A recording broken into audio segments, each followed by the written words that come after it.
Your Majesty, you're coming with us! You've already made a fatal mistake. And what could you possibly do? What will you do, servant? Serve us tea? I served in the shock corps before I served the Queen. Shock corps? You're one of them?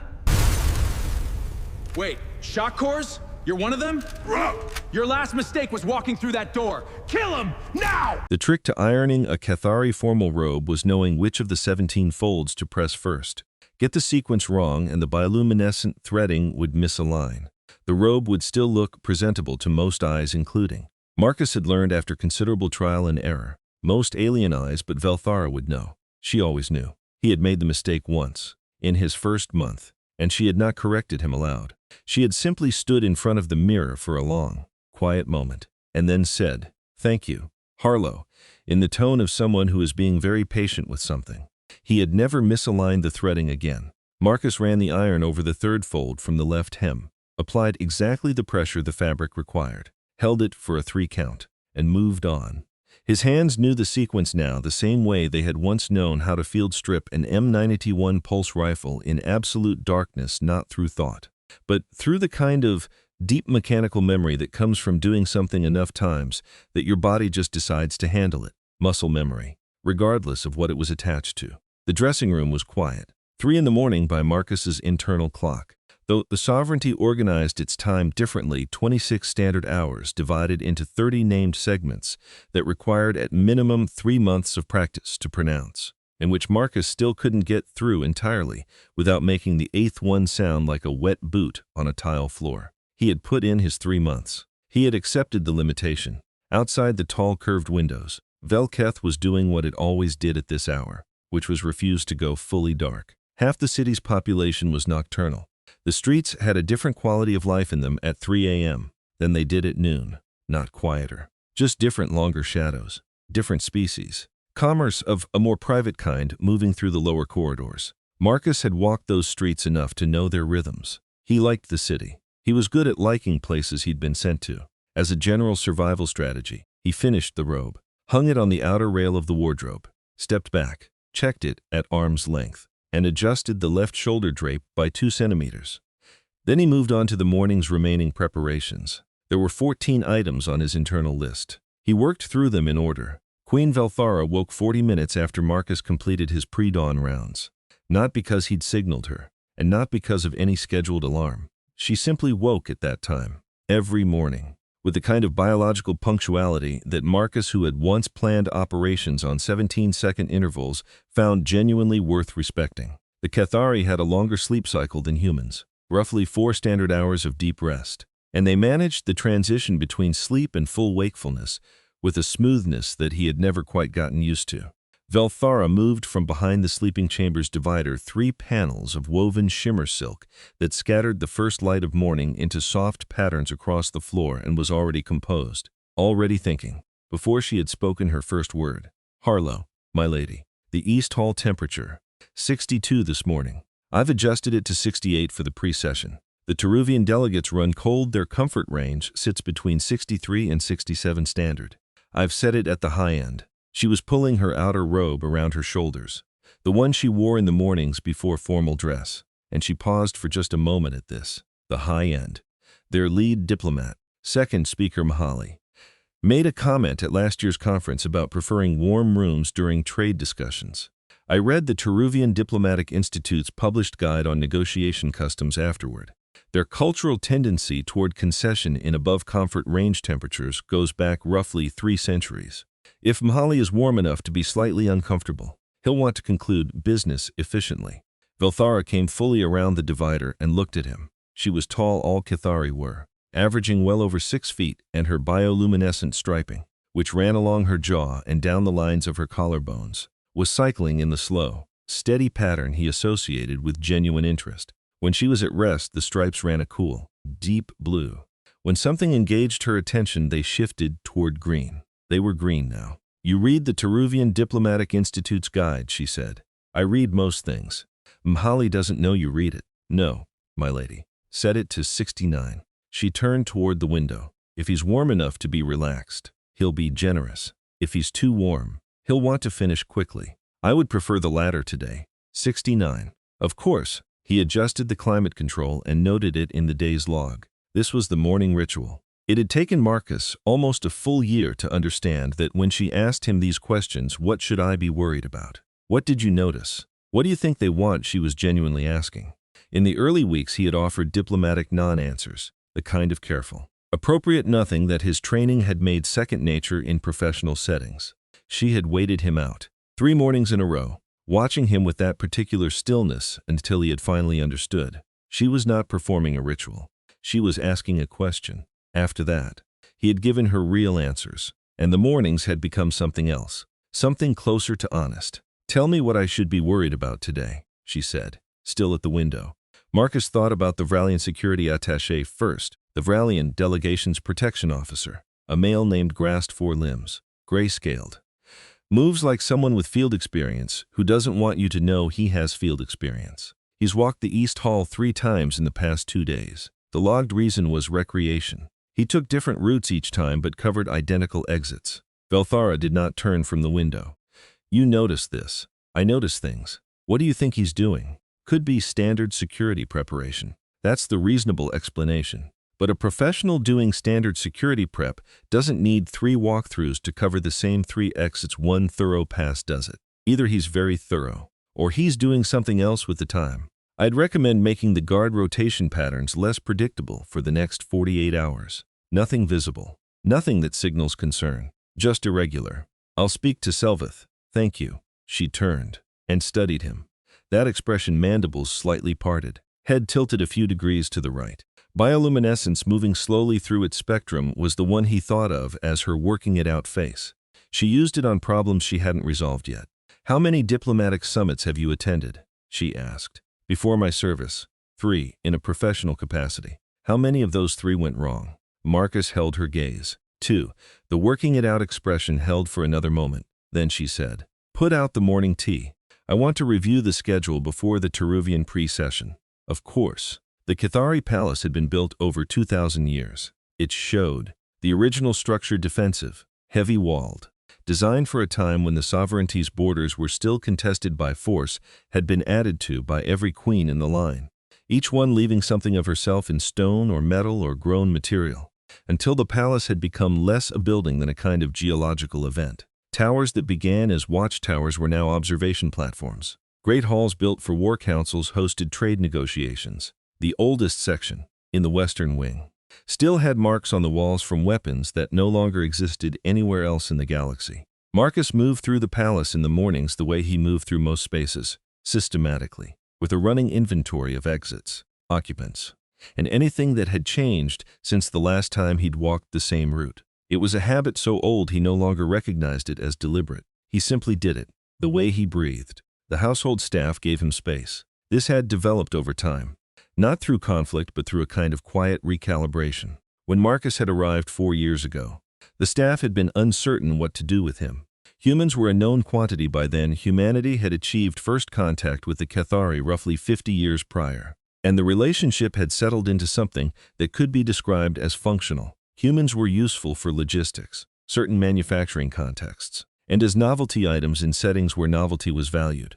They were short-lived by galactic standards, emotionally volatile in ways that other species found exhausting or fascinating depending on their disposition, and prone to an attachment to auditory and physical environments that seemed almost compulsive to longer-lived species. Most aliens found them harmless. Some found them charming in the way that you find an unusual pet charming. A human butler employed directly by the Queen of the Cathari sovereignty was considered somewhere between a personal affectation and a diplomatic statement. The palace staff had treated Marcus accordingly, with the considerate, slightly over-enunciated courtesy that beings reserve for something they can't quite categorize. He had won them over the old-fashioned way. He was good at his job. When the head chef ran into a supply crisis 2 days before the previous year's winter reception, Marcus had resolved it in 6 hours by rerouting 3 delivery contracts through a subsidiary carrier the regular staff didn't know existed. When the East Hall's security system had a cascading failure during a mid-level ceremony, Marcus had isolated and bypassed the fault in roughly the time it took the palace's technical team to complete their first diagnostic. He hadn't explained either time how he knew what he knew. Nobody had pushed. Now, mostly, The staff treated him the way professionals treat other professionals, with a baseline assumption of competence, minimal small talk, and the mutual courtesy of people who have decided, without discussion, to simply get on with things. At 7, the morning security briefing. Commander Self ran it from the front of the staff assembly room with the clipped efficiency of a 40-year military veteran who had long since internalized that most briefings could be 10 minutes shorter than they were. He was built shorter than average for a Cathari, which still put him over 6 feet, with the density of something structural. He had made his assessment of Marcus clear in the first week, a potential risk until proven otherwise, to be watched, to be vetted, to be tolerated if the vetting came back acceptable. The vetting had come back. Self had never said what it found. He had simply, one morning about 6 weeks in, begun including Marcus in the security briefings without being asked. Delegation positions, Self said. Moving through the agenda, entry protocols, schedule for the formal session, seating confirmed for tonight's dinner. He ran through it all. Marcus listened with the portion of his detention that the briefing required and used the rest to map the room from his position near the back wall. 23 staff members, 4 security personnel in rotation and 2 he didn't recognize. New transfers, their clearance badges fresh. He'd checked the assignment records after the briefing. Questions, concerns, anything unusual in the last cycle. Self looked around the room. Marcus raised his hand. Several staff members turned. The butler raising a hand in a security briefing still produced that half-second of adjustment. The Vralian attaché, Marcus said, grasped. I'd suggest we vary the rotation near the east corridor exits for the next day or 2. He's made 3 walkthroughs of that area. If he's doing legitimate security prep, varying our patterns won't concern him. If he isn't, it'll tell us something. Self looked at him for a measured moment. The room was quiet.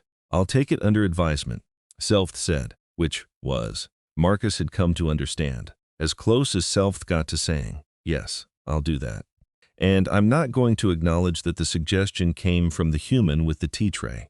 It was a reasonable working arrangement. Marcus had no complaints. The mid-morning brought a different kind of irritant. Marcus was moving through the north corridor with a fresh arrangement of Cathari glass vine tall, glass-stemmed flowers that refracted light into small prismatic fans, and which the Queen specifically requested for the reception hall ahead of formal events when one of the Vralian security detail stepped directly into his path, not by accident. The angle of it was deliberate.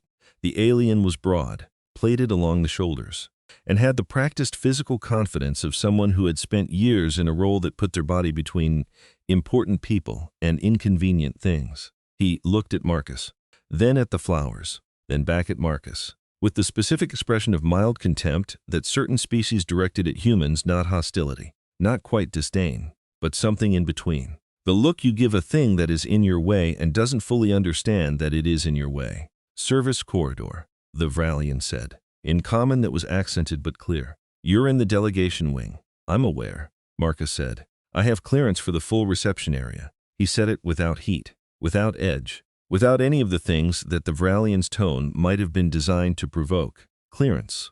The word came back with a particular intonation. The butler has clearance. I do, yes.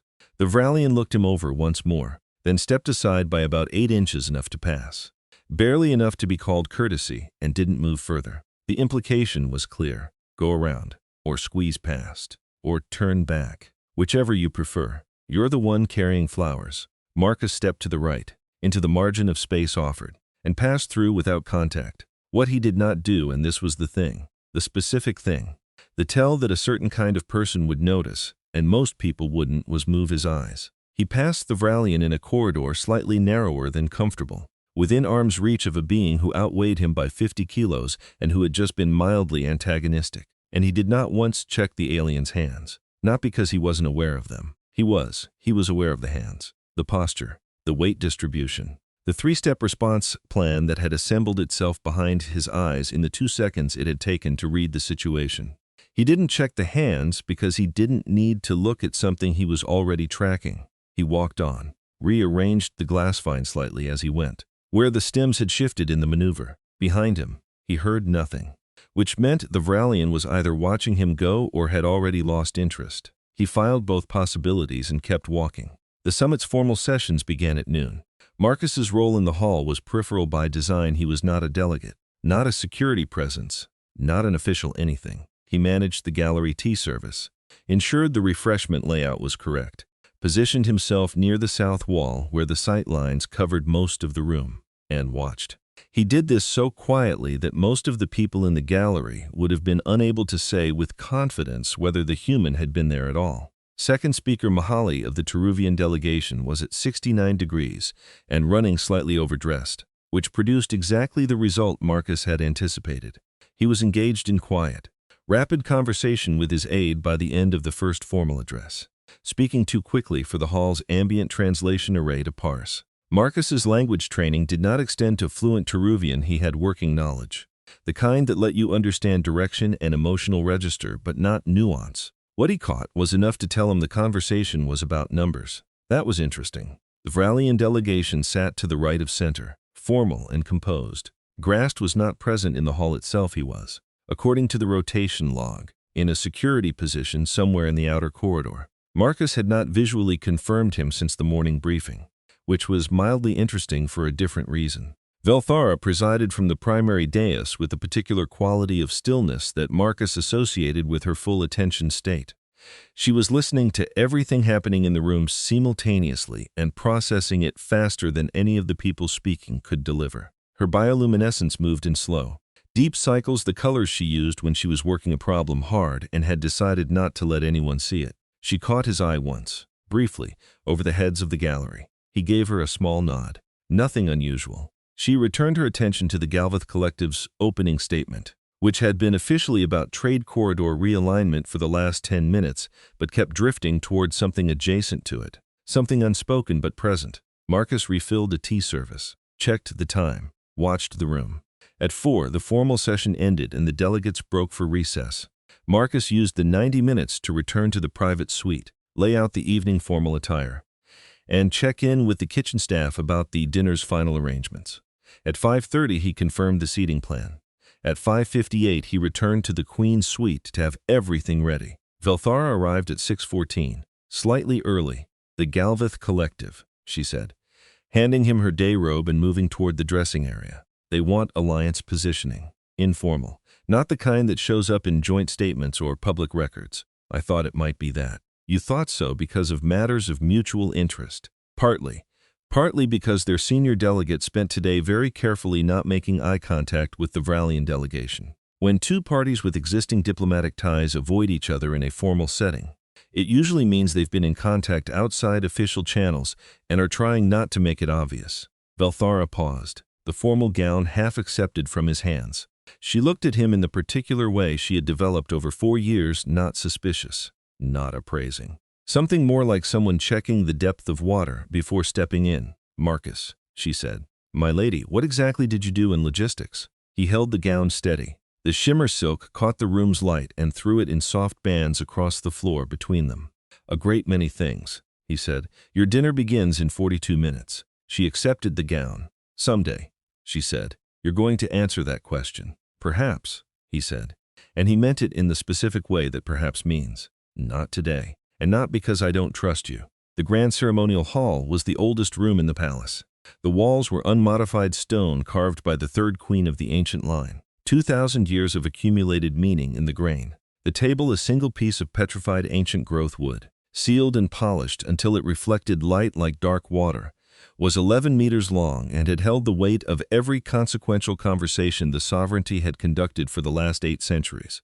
Marcus had walked its full length 6 times during the pre-dinner preparation, noting the acoustic variation at different points along it. There were 3 positions where a voice dropped to half volume from across the table. He knew which seats were at each of those positions. He knew other things about the room, where the service alcoves were and how quickly they connected to the main corridor, where the emergency lighting was positioned and how long the changeover took, the weight of the main doors, how they swung, how much force was required to hold them open or closed, the staff rotation schedule for the evening, which he had helped coordinate and which he now ran through again in his head, the way you check a map before entering unfamiliar territory. The guests filed in at 7. 43 delegates, their senior aides, the full household staff on service rotation. Marcus took his position near the south wall's service alcove, visible to Velthara at the head of the table, not visible to most of the guests, with an unobstructed line of sight to both the north and south entrances.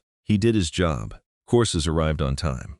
The dietary requirements were handled without incident. He remained invisible in the way that good staff always remained invisible, which was not by being unobtrusive, but by being so reliably present and correct that the eye simply stopped registering him, and he watched the room. Grast had appeared at the north entrance at 7:10, in security position, doing his job exactly as a professional should. He was aware, properly positioned, scanning the hall at regular intervals.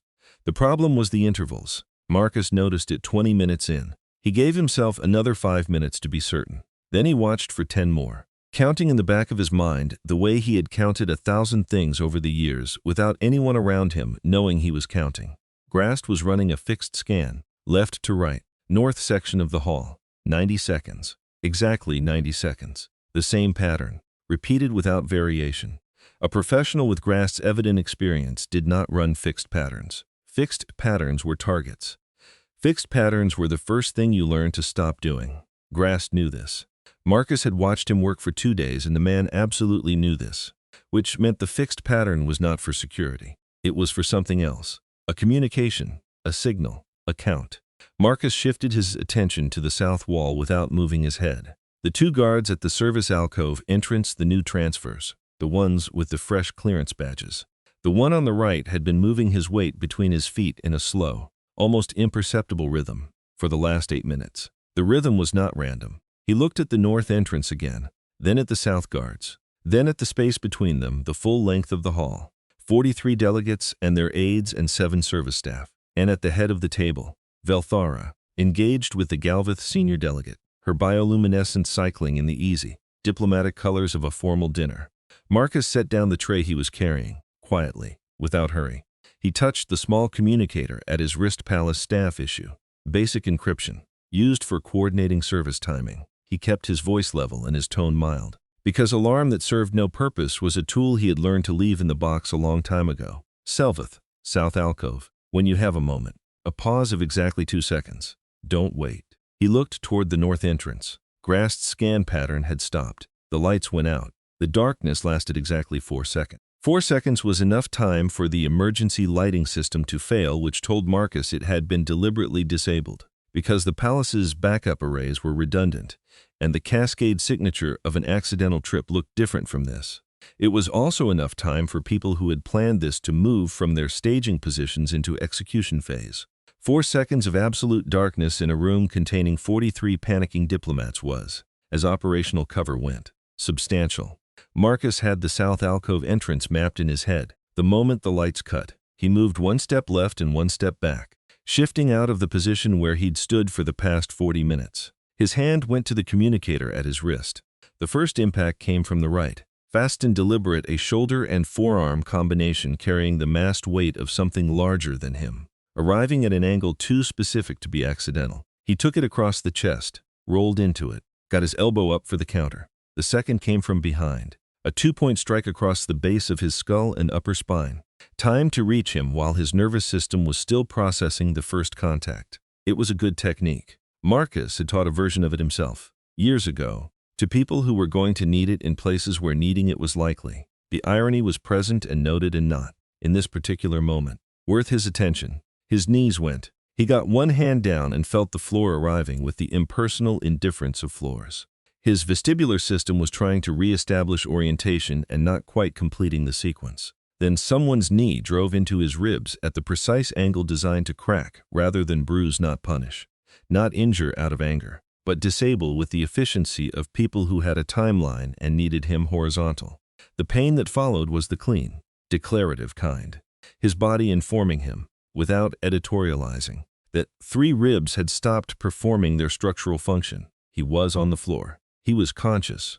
This was notable, because the strike to the back of his skull had been executed well enough that most people would not have been. He attempted to get an elbow under himself, encountered the knee of whoever was managing his right shoulder, attempted an alternative approach, and someone hit him again, more targeted, more specific, and the world flattened to a gray that was very even and very quiet. He thought, they are very good. Then nothing for a while. He came back in stages, the way he always had. Pain first. Pain was information. He ran the inventory before he moved a muscle.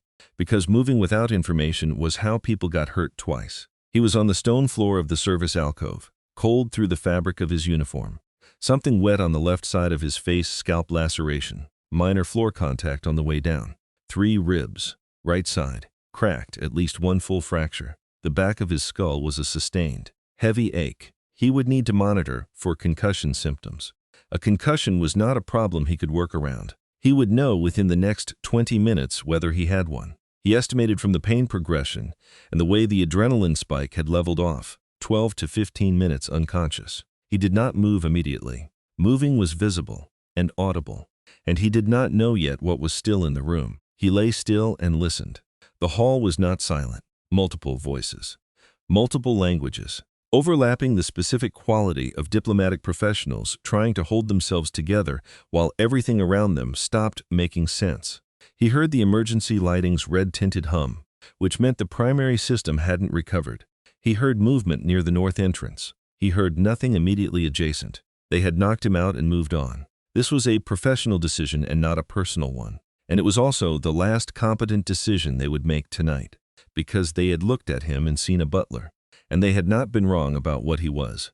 They had simply been wrong about what that meant. Marcus put his right forearm to the floor, shifted weight, and got himself upright against the wall. The ribs contributed their opinion. He breathed through it in the specific way he'd learned over the years, not suppressing, not fighting, but routing it into the relevant category and continuing.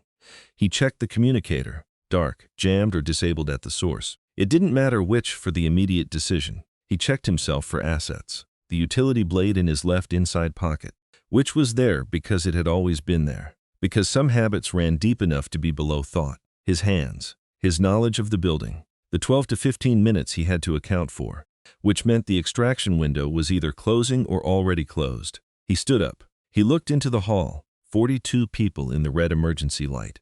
He counted again, 42. The primary chair was empty.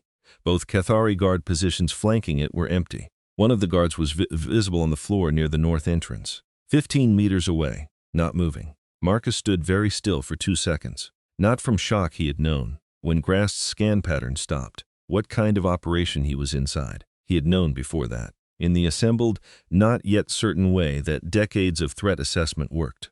The feeling that arrives just before the fact. He had called it 2 seconds too late. He noted that and moved on. He stepped into the hall. Commander Selveth was at the north entrance, moving with the deliberate control of someone who was injured and had decided the injury was not the primary issue. He had a laceration across his jaw that was still bleeding slowly. His bioluminescence was cycling through colors Marcus associated with combat-level stress. He looked at Marcus, and his eyes made a professional pass over the way Marcus was standing the favored side.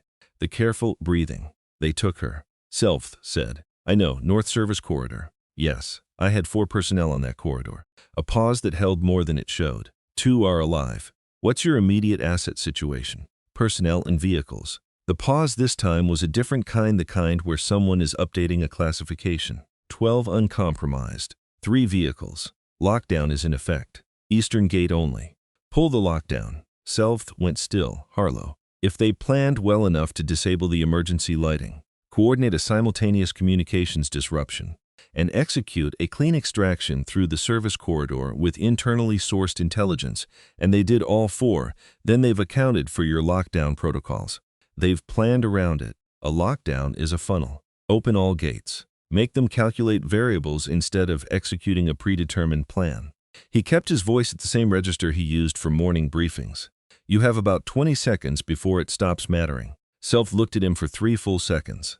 Then he raised the communicator and issued the modified order. To his credit, he did it without further debate, which Marcus noted as the behavior of someone who was very good at his job. Taran Adak appeared at Marcus's left shoulder, pale in the red light, with the expression of someone who needed to attach themselves to the nearest thing that knew what it was doing. "Mr. Harlow, what's happening? Can you tell me what's—" "The Queen has been taken," Marcus said. "Stay with Commander Selveth. Do not leave this hall. Do not contact the Terran diplomatic mission." He turned back to Selveth. "Someone in your staff or inner circle provided the rotation schedule and the service corridor access codes. Personnel assigned in the last 4 to 8 months. Anyone whose posting doesn't have a clean authorization trail. Start there. Where are you going?" He was already at the north entrance. He stopped. To find her. You have cracked ribs and a head injury. Yes, Marcus said, and went through the door. The vehicle bay held the story of the extraction in the way physical spaces always held stories for people who knew how to read them. 3 scuff patterns on the floor, tracking from the service lift to the northeastern dock. A scrape along the dock's alloy railing where something large and heavy had been moved through at speed without full clearance on the right side. A partial boot print in a small amount of hydraulic fluid from a leaking service unit near the dock edge. The print was Cathari-sized, but the sole pattern was wrong. Tactical boots. Different tread design from standard Palace or City issue. External equipment. Brought in. He photographed it using the bay terminal under Self's command access code, a code he had memorized 14 months ago during a routine review of the Palace's security protocols. For no reason he had articulated at the time, and for a reason that was now apparent. He pulled the external gate footage for the past 20 minutes and ran both vehicle registrations. Both came back clean, which meant either genuine registrations pointing at shell companies, or the system itself had been touched from inside. Either way, the vehicles were not going to be the productive lead. He cleared the access trail behind him, closed the terminal's session, and walked out through the eastern gate. The night air in Velketh was warm. The atmospheric processors gave the city a faint metallic undertone that Marcus registered without noting. The way you register anything that has been the same for 4 years. He stood at the gate for 30 seconds and ran through what he had. Drakvaz was the obvious conclusion. He did not state this to himself as certainty, because certainty before evidence was how good operations went wrong. He stated it as 75% probability, which was enough to act on while keeping the other 25 available. He started walking. Sarah Okafor opened the service door of the Terran diplomatic mission on his 3rd knock. She took him in with one practiced look: the uniform, the side of his face, the way he was carrying his weight, and stepped back from the door without speaking. How bad, she said, once he was inside. 3 ribs. Head impact. Monitoring for concussion. Nothing that changes the operational picture. Marcus, she put a hand on his arm. Briefly, a contact that was not about stopping him. The situation. Velthora has been taken. Her face moved through something brief and complex and then settled into professional stillness. She released his arm. Show me what you have. He laid it out while she listened. The pattern of it, the synchronized blackout and communications disruption, the efficiency of the extraction team's movements, the vehicle route, the internal intelligence they'd needed to source all of it. His working hypothesis about Drakvaz, stated as a hypothesis with its supporting evidence and its known gaps. There's a property, she said when he finished. 40 minutes by vehicle. Direct route. Rural enough for privacy. It was acquired through a holding company 3 years ago. We flagged the transaction during a routine commercial intelligence sweep because the ownership structure was unusual, but not unusual enough to trigger an active file. It's in our records. She pulled it up and turned the screen toward him.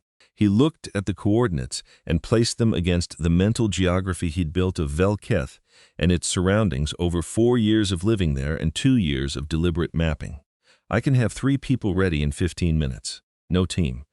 Marcus, a Terran military response to a Cathari political situation becomes an interstellar incident before it becomes a rescue operation. It also tells Drakvaz, or whoever has her, that the situation is escalating, which increases the probability that they cut their losses before anyone reaches her. He held her gaze. I need it quiet and I need it fast. I need a vehicle, 3 items from secure storage, and whatever you have on the property layout. The particular quality of her stillness that meant she was calculating. He had timed this once, years ago, out of curiosity. 3 to 5 seconds on complex decisions, shorter on clear ones.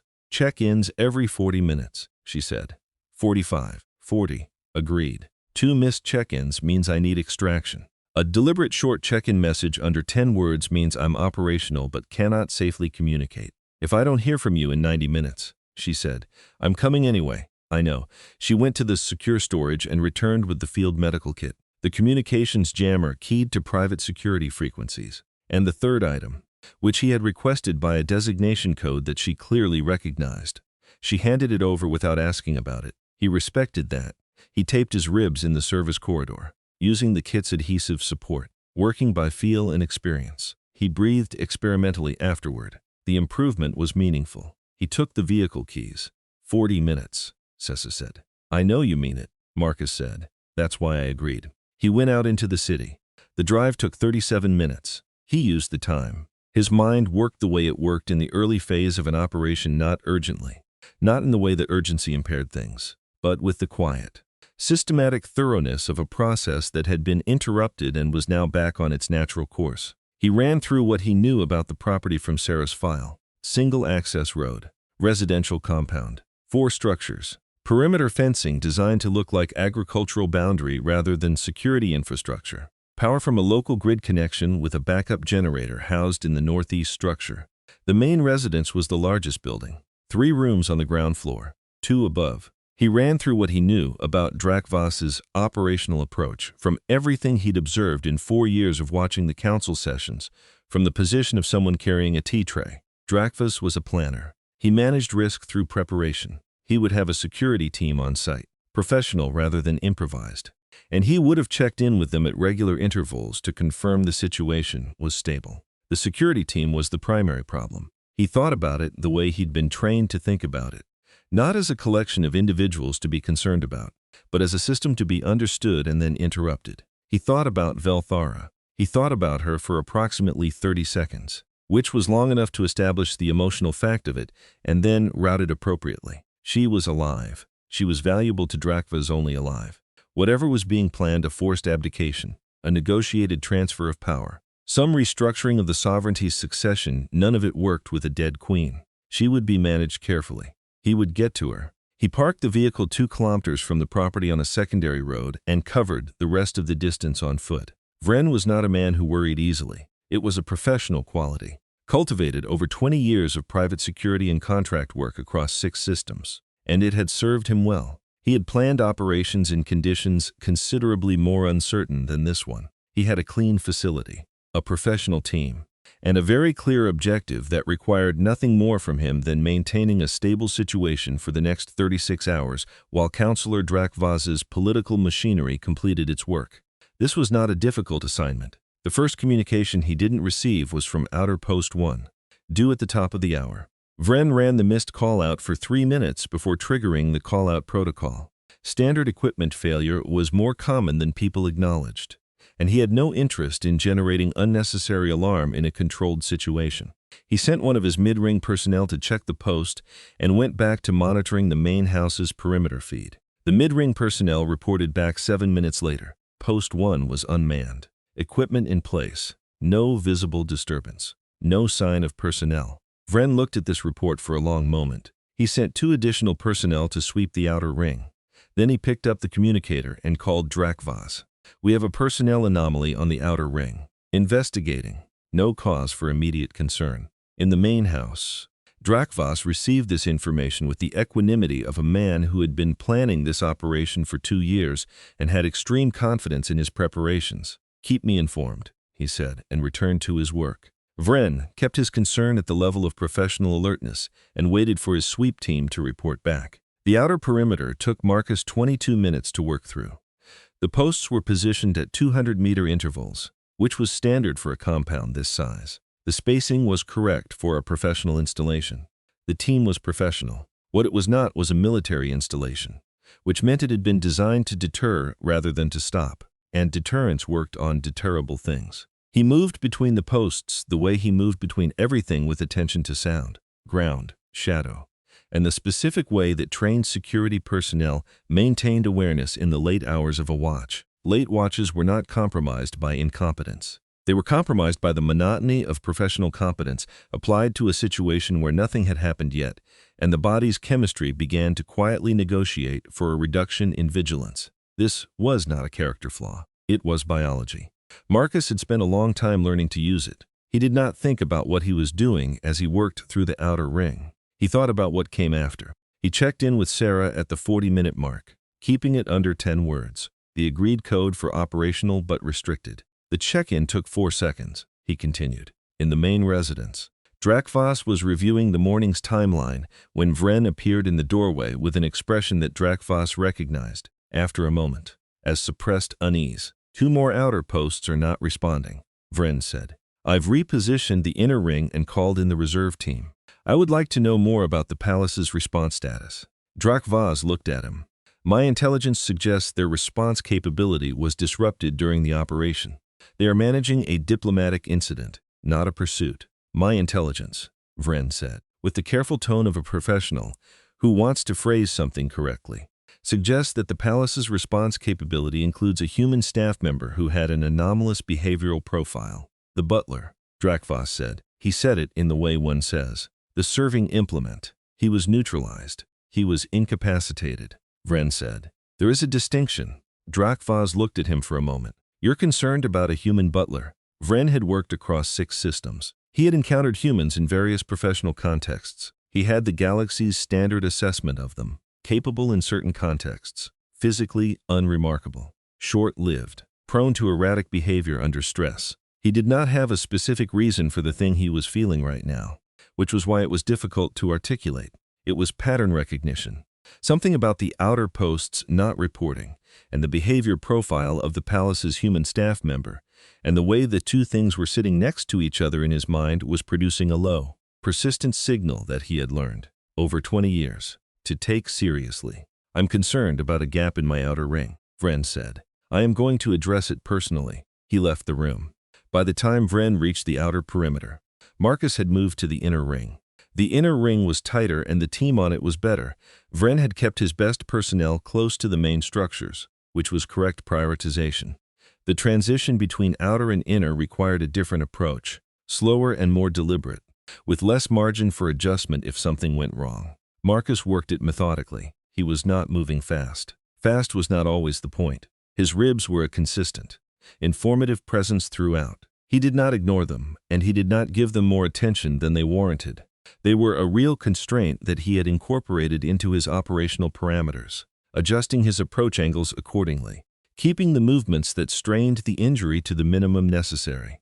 He had done worse than this in better circumstances. He had done better than this in worse ones. The calibration was what it was.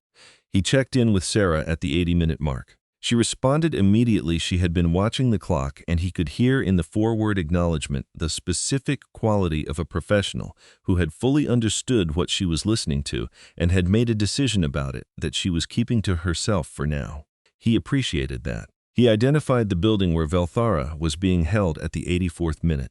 It was not the main residence, which was what he would have expected and what, therefore, a planner like Drakvas would have expected him to expect. It was the northeast structure, the one listed in the property file as a storage building. It made sense. It was the farthest structure from the access road, the easiest to maintain a controlled internal environment in, and the one building on the property that a standard assessment would deprioritize. Drakvas was a planner. He thought about what other planners would think. In this instance, he was right that a standard assessment would deprioritize the northeast structure. Marcus was not a standard assessment. He moved toward the northeast building and began to think about what came next. The northeast structure had one entrance on the south face, 2 windows on the east wall that had been shuttered from the inside, and a ventilation system running along the roofline that served the building's original storage function and had not been modified for the current use.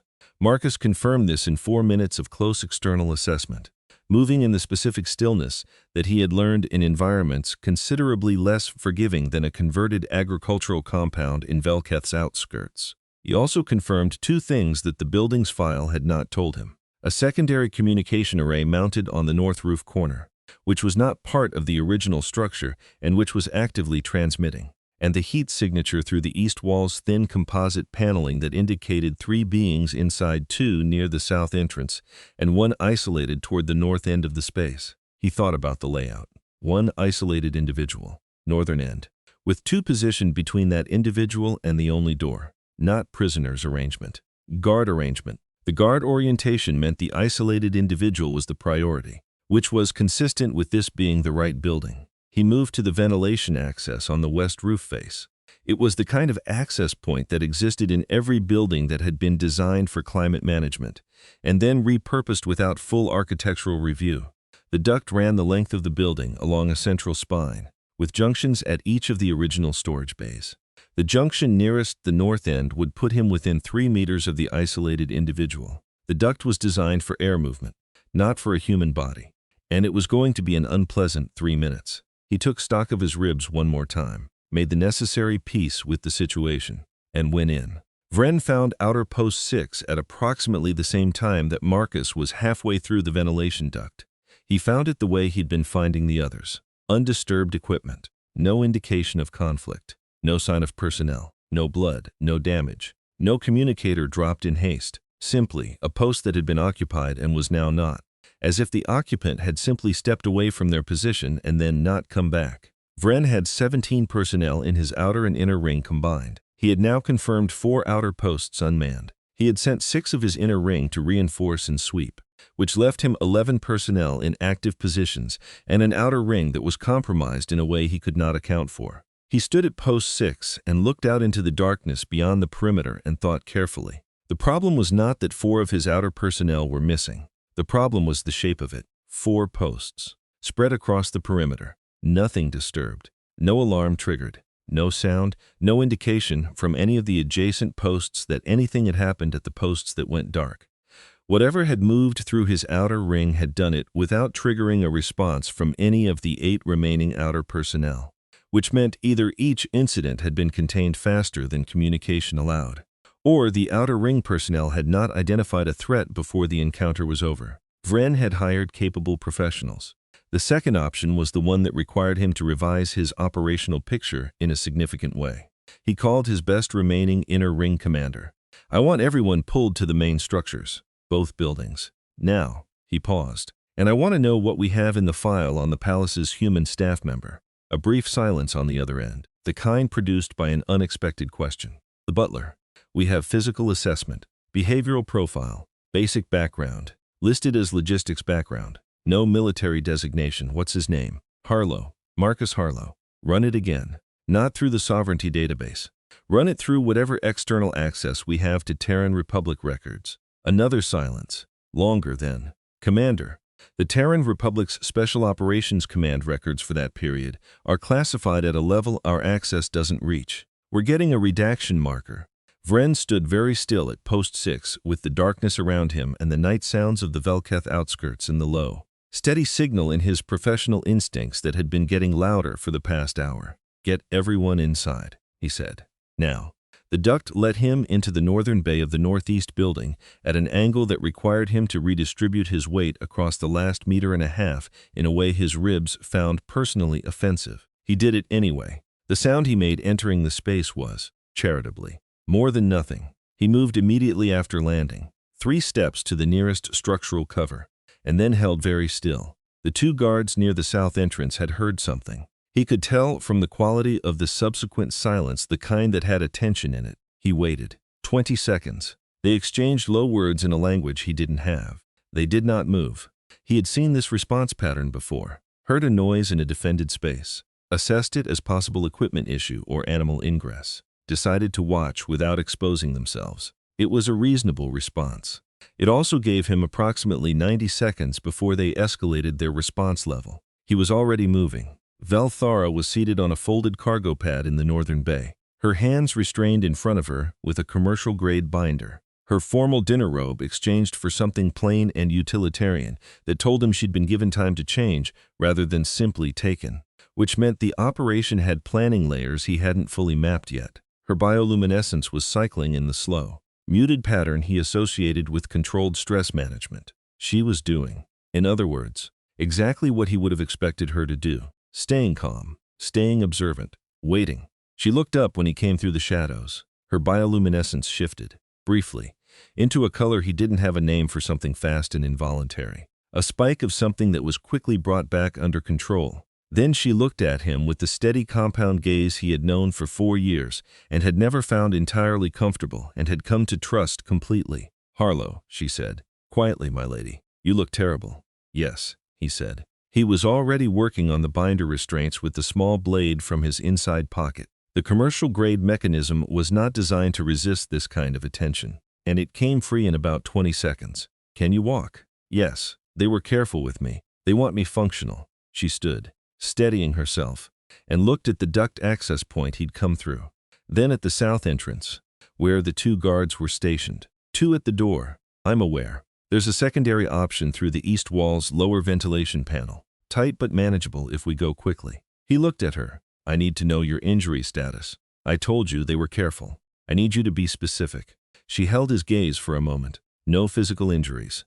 They used a nerve disruptor on me during the initial extraction. There may be some residual peripheral numbness. My coordination is approximately 90%.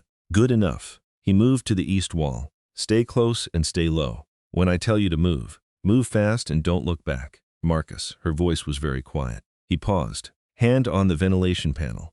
I knew you would come, she said, not as a statement of gratitude, as a statement of fact. The way she stated all things she had assessed and verified and was now simply reporting. I want you to know that I knew. He looked at her for a moment. The dim light caught the edge of her bioluminescence, still cycling in those muted, controlled tones, with the occasional flicker of something he still didn't have a name for. I know you knew, he said. That's why I came quickly. He pulled the ventilation panel free. Now. Vren got the alert from the northeast building at the same moment he was crossing the compound toward it. He broke into a run. He hit the south entrance at full pace, and his two-door personnel were still processing what had just happened behind them. The sounds from the North Bay, brief and non-specific, the long silence. The fact that they had not gone to investigate because the sounds had seemed incidental, and they had been told to hold their position no matter what. He could not fault the decision. They had followed their orders exactly. He moved through the south entrance into the North Bay, empty. The cargo pad still folded where the Queen had been sitting, the binder restraint on the floor, opened rather than forced. A ventilation panel on the east wall sitting loose on one side, the seal broken. He stood in the empty bay with the opened restraint on the floor and felt the full weight of the evening's accumulating information arrive at once. He had lost 4 outer ring personnel without a single alarm being triggered. The Sovereignty's human butler, who was listed in their file as a logistics professional with no military designation, had found this compound, which had been selected specifically for its low-profile acquisition history, tracked through a professional security perimeter, accessed a sealed building through the ventilation system, and extracted the most important prisoner on the property in the time it had taken Vren to walk across a compound.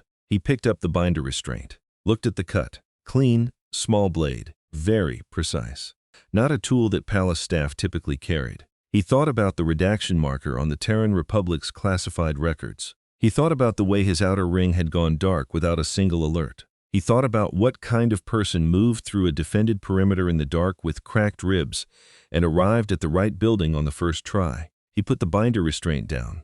He communicated to his remaining personnel. Stand down. Do not pursue. And then, because he had spent 20 years staying alive by being honest with himself about the situations he was actually in. We are done here. He did not call Drakvaz. He let Drakvaz's communicator ring from the other end for a long time, unanswered, and attended to the business of quietly extracting himself from a situation that had stopped being his problem. The moment the logistics professional from Earth had walked through the ventilation system, Marcus and Velthara covered the 2 kilometers to the vehicle in 31 minutes, which was slower than he would have liked and faster than the terrain and his ribs strictly warranted. She moved well for someone with 90% coordination. She had the natural physical confidence of a being who had not spent 3 centuries being anything other than exactly what she was. She did not ask questions. She kept pace. Once, on a piece of uneven ground, she put her hand on his left arm to steady him when the grade shifted, and he let her. He checked in with Sarah from the vehicle. A full communication this time. The silence on the other end lasted about 2 seconds. You have her. Yes. We need medical attention, nothing critical. Precautionary. And we need the next 12 hours managed very carefully. I know what to do, Sarah said. And she did. He would trust her to do it. He started the vehicle and drove. Drakvaz understood something had gone wrong before Vren told him. He understood it from the silence. He was a man who understood systems, political systems, information systems, the systems of incentive and leverage that move the bodies and decisions of other beings in predictable directions. He had spent 60 years building his understanding of how the sovereignty worked, and another 20 years applying that understanding with exceptional precision. He knew the rhythms of his own operations. He knew what regular communication felt like, and he knew what the absence of it meant. When Vren did not respond to his communicator for 40 minutes, Drakvaz began to understand that he was in new territory. He went to the northeast building himself. He stood in the empty bay and looked at the open binder restraint on the floor and the loose ventilation panel and the folded cargo pad. He stood there for a long time. He had known about the human butler. He had read the file. A logistic professional, no military background. Hired by the Queen for reasons that were either sentimental or political depending on which analyst you asked, during the planning phase of the operation. Drakvaz's team had assessed the Butler as a minor complication present at the scene, would need to be neutralized quickly to prevent interference, but fundamentally a domestic staff member, and therefore not a threat that required dedicated countermeasures. They had allocated 2 of the extraction team's secondary personnel to manage him and had considered the matter resolved. He stood in the empty bay and reconsidered the matter. He walked back to the main house and sat down at his work terminal and did something he had done only rarely in his career, which was to acknowledge, quietly and privately, that he had made a significant error in judgment. The error was not in the operational planning, which had been meticulous. The error was in the underlying assumption that had shaped the planning. The assumption that the beings around the Queen were what they appeared to be, that the information in their files accurately represented the nature of the thing being assessed. He had read the file on Marcus Harlow and he had seen logistics professional, domestic staff, human.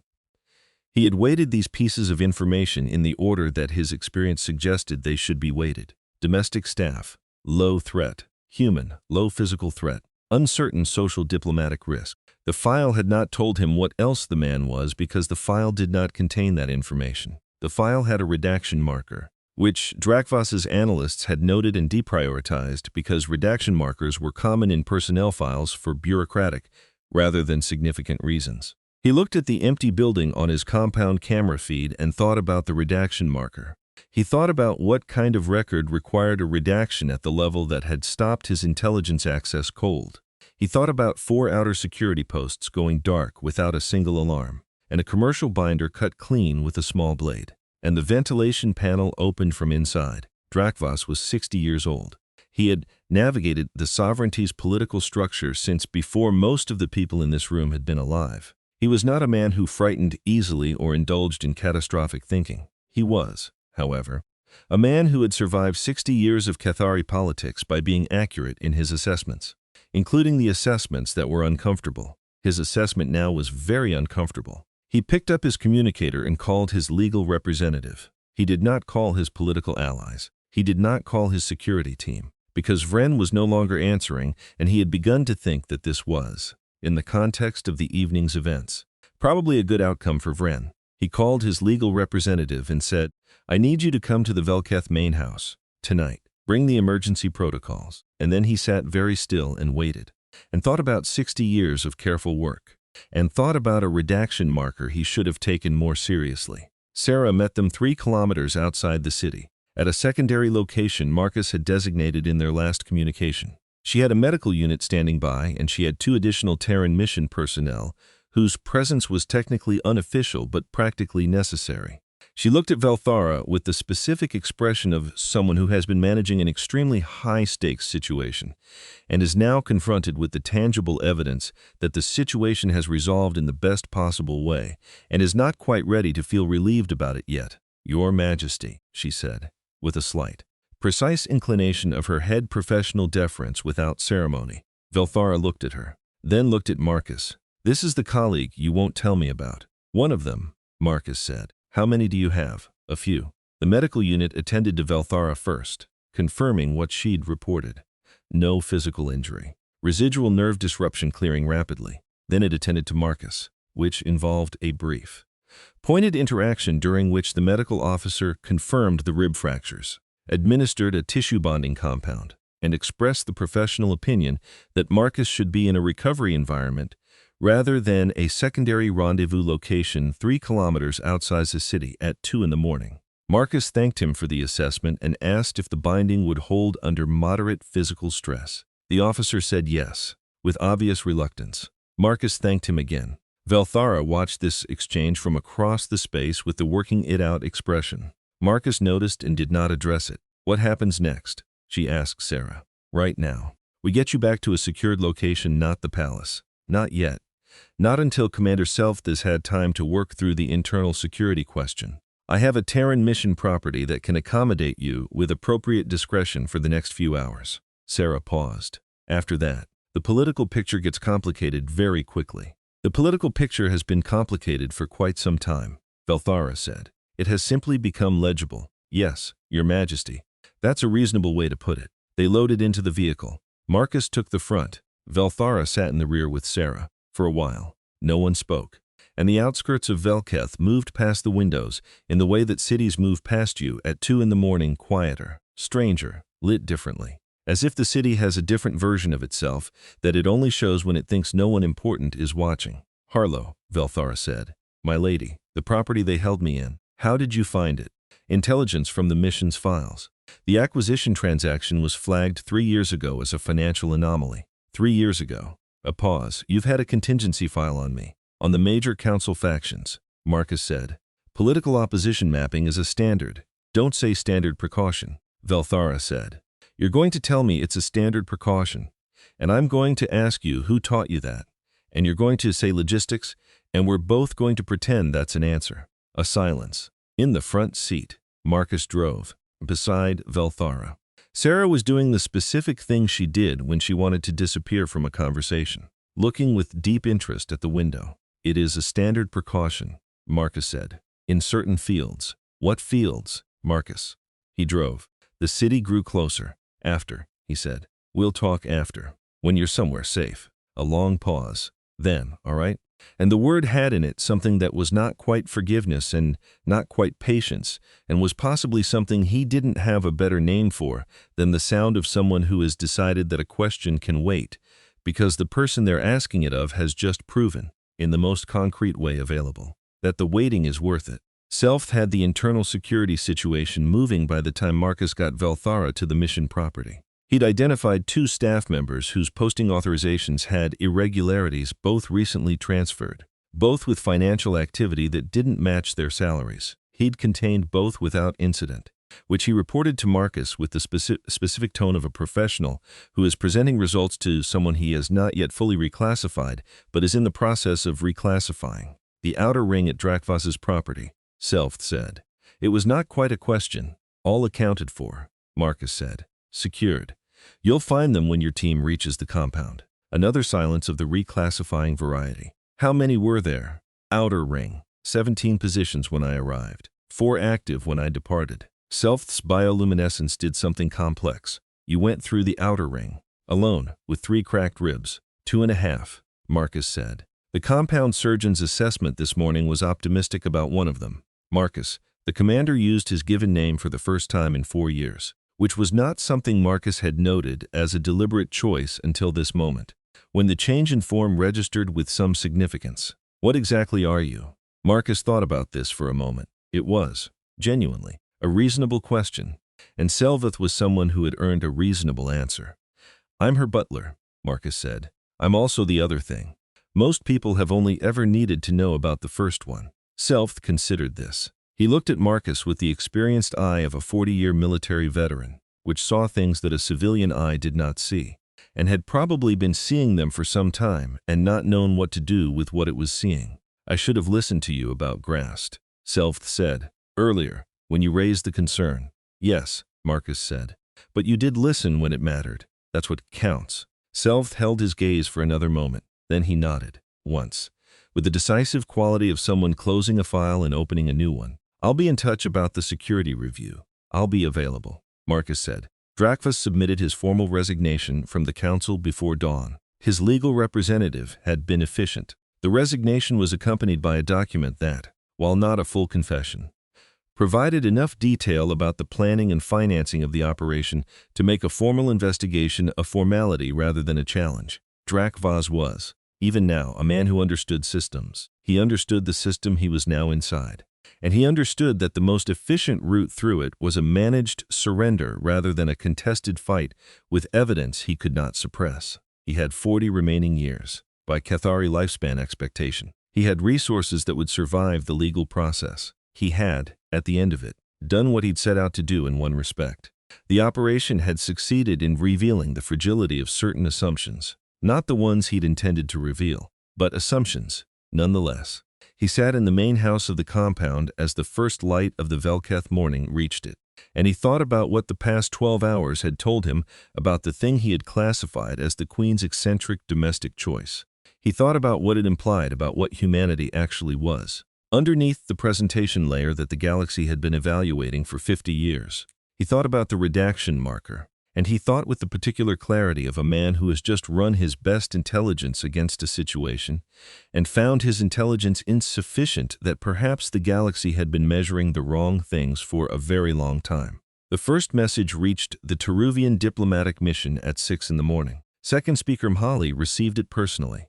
It was a brief communication from Palace Security confirming that Queen Velthara was safe, that an internal security incident had been contained, and that the summit would resume in 48 hours pending a formal security review. The message was factual and professional, and contained exactly the information Mhali needed to begin managing the Teruvian delegation's response to the previous night's events. He read it twice. Then he called his senior aide and said, "Find out what the human did." His aide returned 20 minutes later with what was publicly available, which was not much. A palace staff member had assisted in the Queen's recovery. A logistic professional, human. Mhali was a diplomat of 30 years standing. He had a broad and carefully maintained understanding of the galaxy's various species and their capabilities. He had the standard Teruvian assessment of humanity, capable in specific narrow contexts, fundamentally limited by lifespan and physical parameters, currently in a developmental period that would be interesting to revisit in another century or so. He had attended dozens of summits and met many humans and had filed them consistently in the category of manageable, minor power, long-term monitoring only. He looked at the brief communication. He looked at the words palace staff member and logistic professional. "Get me the full operational timeline," he said, "whatever the palace security record shows. I want to know exactly what happened between the blackout and the Queen's recovery, including timestamps." His aide returned with the timestamps 40 minutes later. Mhali read them. He read them again. Then he sat for a long time with the document in front of him and the Velketh morning coming through his window. And he thought about the standard Teruvian assessment of humanity. And he thought about whether any part of that assessment needed to be revisited before the next century. He concluded, with the careful precision of a senior diplomat updating a long-held position, that it probably did. The Sovereignty's morning news carried the outline of the story by 9 a.m. The full picture took longer to assemble, because several of the relevant facts were classified, and because the Sovereignty's information management was thorough in the way that 2,000-year-old institutions were thorough. What made it out was partial and imprecise, but the shape of it was legible. In common rooms and diplomatic lounges, and the particular kind of online spaces where galactic citizens tracked political events, the discussion was immediate and extensive and circled with remarkable consistency around the same question. The human staff member. What did he do? How did he do it? What exactly was he? The Cathari Sovereignty's Public Information Office confirmed, in a measured statement that afternoon, the Queen's personal staff had responded to the incident and the Queen had been recovered safely. Staff details were not available for public comment. This, as anyone who understood information dynamics could have predicted, made the question considerably more interesting. The Vralian delegation, asked informally by 3 separate journalistic sources about their security team's role in the incident, declined all comment. Vren, reached by one particularly persistent reporter at his hotel, said, "I have nothing to say about last night." The reporter noted that he said it with the expression of someone who had quite a lot to say about it, and had made a professional decision to say none of it. The Galvath Collective's senior delegate, who had spent most of the previous night in a secured room processing the summit's disruption, sent an inquiry through official channels to the Terran diplomatic mission. The inquiry was formal and brief and asked, essentially, "Can you tell us more about your logistics professionals?" Sarah read the inquiry, set it aside, and did not respond to it. Marcus spent most of the day at the Terran mission, on explicit medical instruction from the compound surgeon that he received with the polite acknowledgement of someone who has no intention of following it, and then mostly followed it anyway because the ribs were making a compelling argument. He slept for 4 hours in the early morning, which was more than he usually allowed himself after an operation, and ate 2 full meals, which was discipline rather than appetite. He did paperwork. He filed an internal report using designation codes that had not been active for 4 years and that would be routed, through several intermediate steps, to a department in the Terran Republic whose existence was not documented in publicly accessible records. The report was factual and complete and entirely without editorializing. It described the incident, his response, and the outcome. It noted the condition of the outer ring security at the compound. It noted the property intelligence that had been on file for 3 years. It noted his collaboration with the mission's liaison officer. It did not note what he had felt in the 18 minutes between the lights going out and the moment Selveth confirmed the Queen was taken. He did not include it because it was not operationally relevant. He included it anyway, in the private version that no one would read. The one that lived in the part of his mind where things went when they were too real to simply file. He had been afraid, not in the way that made you stop, in the way that meant something. He noted it. He moved on. Selveth visited him at the mission in the afternoon. He came alone, without his official capacity, which Marcus registered as a choice. They sat across a small table in the mission's informal meeting room, and the commander put his hands flat on the table in the Cathari gesture that meant, "I am speaking to you as myself, not as my rank." Marcus recognized it. He nodded. "The 2 staff members I identified this morning," Selveth said. "Both transfers within the last 5 months, both with financial irregularities. There will be more. When I look further..." "Yes," Marcus said. "There usually are. I should have been looking further already." Yes, Selveth accepted this without flinching, which was one of the things Marcus had come to respect about him. He did not argue and he did not deflect. "I've been reviewing your 4 years in the palace," he said. "What I could access. You've made recommendations through informal channels, security concerns, procedural suggestions. I've implemented about 60% of them without acknowledging their source. I know, the 40% I didn't implement." A pause. "Would any of them have changed last night?"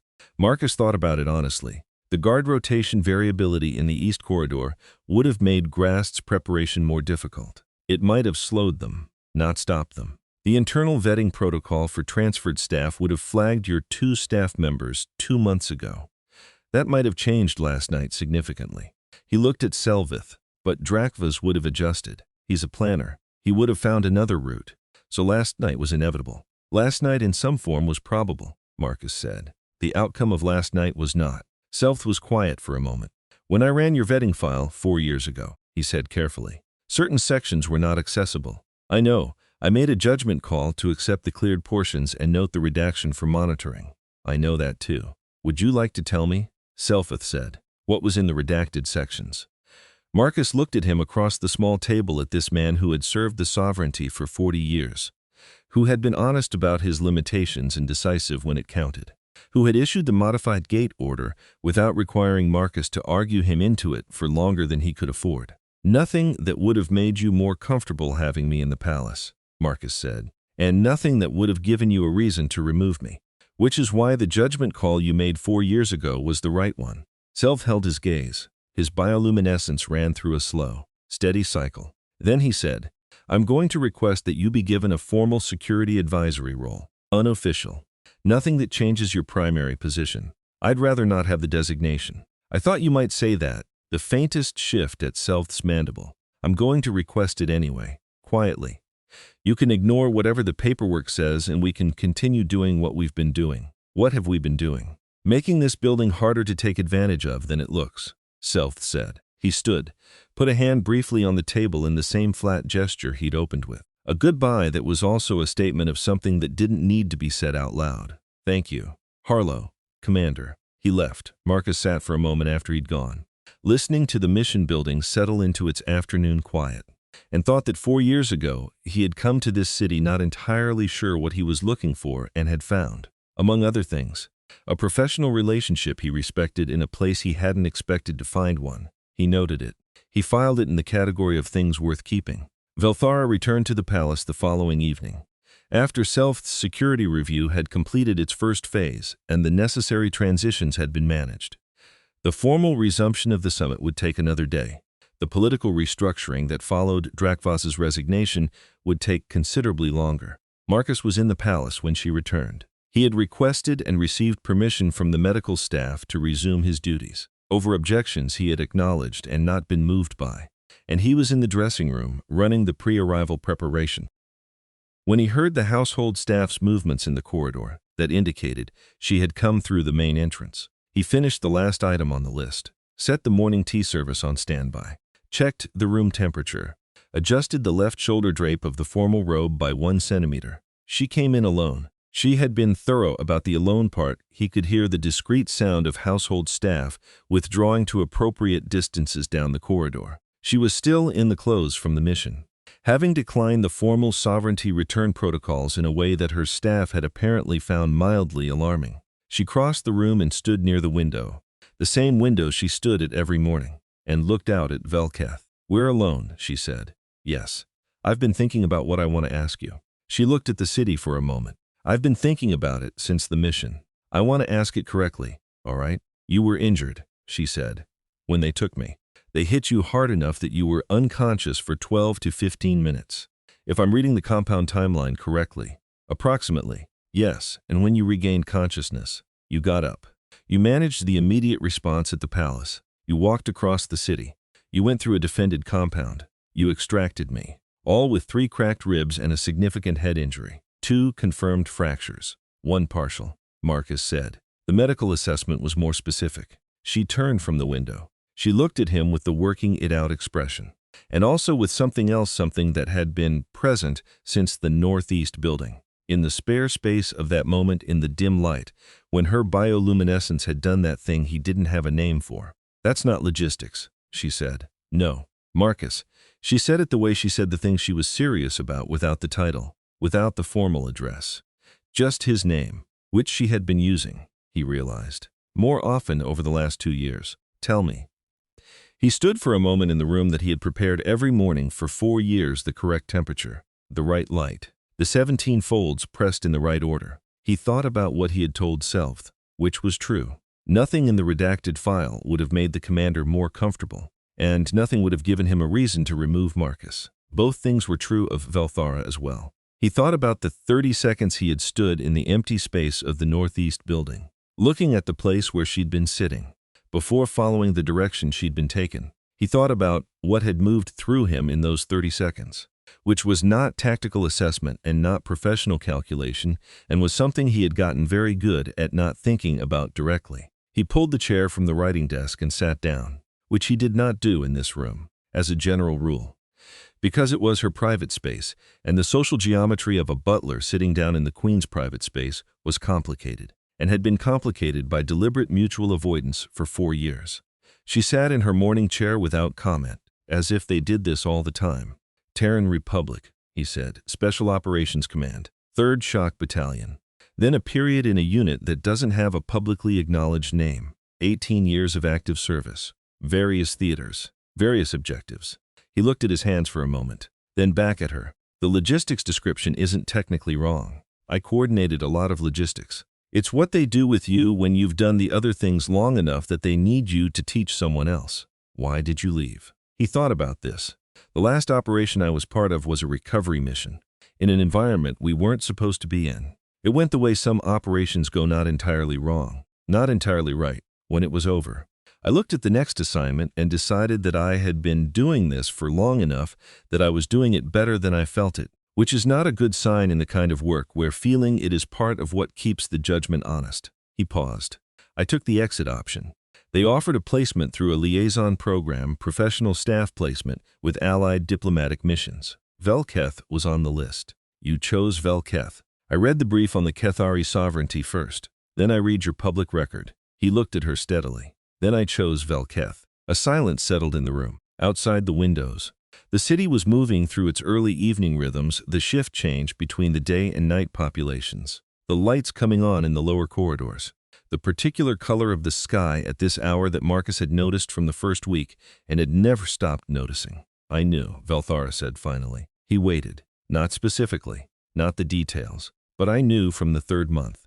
I knew you were not only what the file said, the way you move through the palace, the way you read rooms, the things you noticed, and the things you chose to tell me about, and the things you noticed and didn't tell me about until the moment they became relevant." She looked at him. "I hired you knowing there was something else in the file I couldn't access. I decided it was information I didn't need to have explicitly, because I had all of it implicitly." "You're saying you already knew." "I'm saying I chose you because of what I could infer," she said, "not despite it." Marcus sat with this for a moment. 4 years of morning briefings, of 17 folds pressed in the right order, of temperatures adjusted by single degrees for political purposes, 4 years of careful professional distance. maintained on both sides, around something that neither of them had named. Velthara, he said, and then stopped, because he had called her by her name without the title for the first time in 4 years, and it sat differently in the air than he'd expected. She did not correct him. The bioluminescence along her jaw shifted into that color again, the one he didn't have a name for, the one that was fast and involuntary, and had appeared in the dim light of the northeast building when he'd come through the shadows. Yes, she said, quietly, not in answer to anything he'd said yet, in answer to the thing he hadn't said, and that she had apparently been waiting for him to not say for long enough that she had decided to answer it preemptively. They sat in the room for a while. The city continued outside the windows. The morning tea service sat on standby for a morning that was still several hours away. After some time, Marcus said, "I should finish the preparations for tomorrow." "You should," she agreed. She did not move. He did not move either, for another minute. Then he stood, because he was who he was, and replaced the chair at the writing desk with the careful precision that he applied to most things, and returned to the remaining items on his list. He worked through them in order. The room was the right temperature. The robe was correctly pressed, all 17 folds in sequence. When he was finished, he stood near the door and looked back at her. She was at the window, looking out at the city, her bioluminescence cycling in the slow, steady colors that meant she was at rest: the deep blue, the occasional green, and the other one, the one he now had a name for. Because 4 years was long enough to learn the vocabulary of someone's light if you were paying attention. "Same time tomorrow," he said. "Same time tomorrow," Velthara said. He went out. The door closed behind him, quiet on its hinges, the way he'd adjusted it 3 years ago so it would. The galaxy took a while to fully process what it had learned about humanity. This was expected. The galaxy was large and slow in the way that old, complex things were slow, and revising a 50-year assessment was not something that happened overnight. It happened in increments, in the quiet reread of publicly accessible personnel files, in the updated intelligence briefings of 6 or 7 diplomatic missions, in the slight recalibration of tone that experienced diplomats used when they referred to Terran Republic staff in the new wave of meetings that followed the Velketh summit. The conversation that mattered most happened in private, in the kinds of rooms where the assessments were actually made and the conclusions were not for public record. What the galaxy understood, haltingly and imperfectly, and in the way that understanding arrives when it has had to work its way through significant prior assumption, that humanity had been presenting one version of itself to the galactic community for 50 years, a version that was not false, but that was not complete, that the short-lived, emotionally variable, logistically capable beings who had joined the galactic community half a century ago had a background layer that did not appear in the summary documents, that this layer included things which, if you were the sort of person who understood what the operational timeline of the Velketh incident meant, were worth thinking carefully about. Vren thought carefully about it for the rest of his career. It influenced his threat assessments in ways he could never fully explain to clients, because the explanation would have required him to describe what it had felt like to stand in an empty building looking at a cut binder restraint. And that was not the kind of thing you put in a professional document. Sex Speaker Mahali revised the Teruvian diplomatic briefing materials. Their vision was subtle and technical, and would be understood only by people who knew what they were looking at. For those people, it communicated clearly: "We have updated our working model of humanity. The update is significant. Adjust your planning accordingly." Drakvaz, in the quiet of the legal process that followed, wrote a private document that he sealed and did not plan to share in his lifetime. It was an analysis of where his assessment had failed, not a confession, and not self-pity, but the honest intellectual exercise of a man who had built a career on accurate analysis and wanted to understand where his accuracy had broken down. The analysis reached the same conclusion that the rest of the galaxy was reaching, more slowly, from the outside. The information gap was not in the operational planning. The information gap was in the foundational assumption that the beings around the Queen were what the available data suggested they were, that a species could be accurately assessed by what it chose to show you, rather than by what it could do. He sealed the document. He thought it might be useful to someone. Someday. He thought someday might be sooner than expected, because the galaxy was large and slow, but it was not. Ultimately, incapable of updating its assessments when the evidence became sufficiently clear. And the evidence, in the months and years that followed the Velketh summit, was becoming sufficiently clear. The palace ran on schedule the following morning.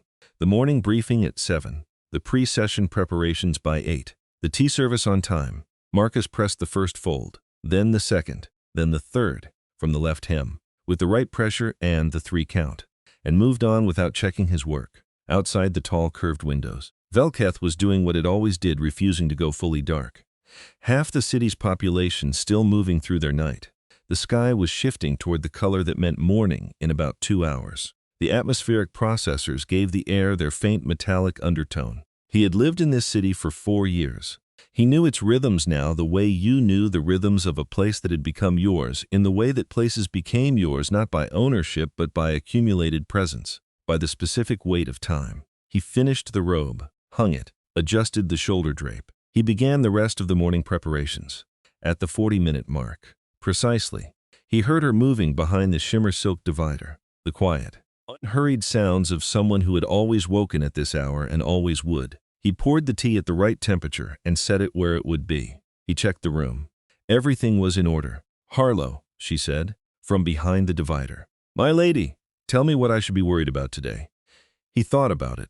He thought about the security review still in progress, and the summit reconvening, and the political restructuring that would take months, and the 6 things he had noted in the past 24 hours that were in early stages and might become concerns or might not. He thought about all of it with the same careful, methodical attention he gave everything. "Several things," he said, "nothing that can't be managed." A pause. He could hear the small sounds of the morning, the city below, the palace around them, the silence between them that was its own kind of language after 4 years. "Good," she said, and he could hear in the word, underneath the composure and the measured tone of a 300-year-old queen who had survived 4 assassination attempts and would survive however many followed. Something that was not composure at all. Something that was. If he was reading the vocabulary of a person who expressed things in light and precise inflection rather than the plainer registers he was used to. Close enough to what he was also feeling that the difference didn't matter. He straightened the morning tea service by a 1/4 inch. He began the day.